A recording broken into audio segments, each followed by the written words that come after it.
راجہ پرویز مسعود مرحوم کا سالانہ ختم شریف اس کی تقریب میں ان کے آبائی گاؤں پکھوال میں منعقد کی گئی۔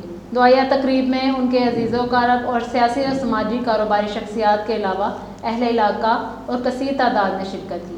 مزید تفصیلات جانتے ہیں اپنے بیورو چیف جہلم مخدوم حسین سے۔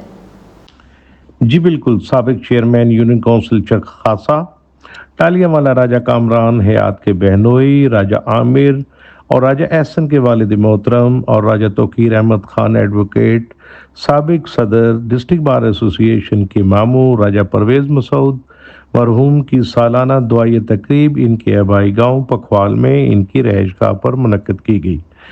دعائیہ تقریب میں ان کے عزیز و اقارب کے علاوہ سیاسی، سماجی، مذہبی، کاروباری اور اہل علاقہ کی شخصیات نے کثیر تعداد میں شرکت کی۔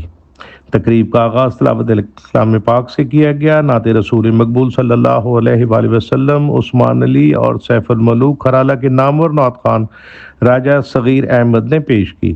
اس موقع پر سابق چیئرمین راجہ کامران حیات راجہ جاوید سکندر، راجہ عامر راجہ احسن، راجہ توقیر احمد خان ایڈوکیٹ، چودھری یوسف اقبال نمبردار، Raja Naeem, Raja Mehtab, Abrar Rathore, Talib councillor, Zaheer Butt, Afzaal Butt, Shahid Butt, Sheikh Talat, Raja Chand, Raja Arshad Jamil, Raja Akram of Bilal town, M P A Raja Aslam, Raja Shahzad, Malik Ayub Kalhar, Chaudhry Shahid, Raja Afzaal Ahmed, Raja Naseem, Raja Liaquat, Raja Badar, Raja Saad, راجہ عارف اور راجہ عدیل اور چاند بھی موجود تھے۔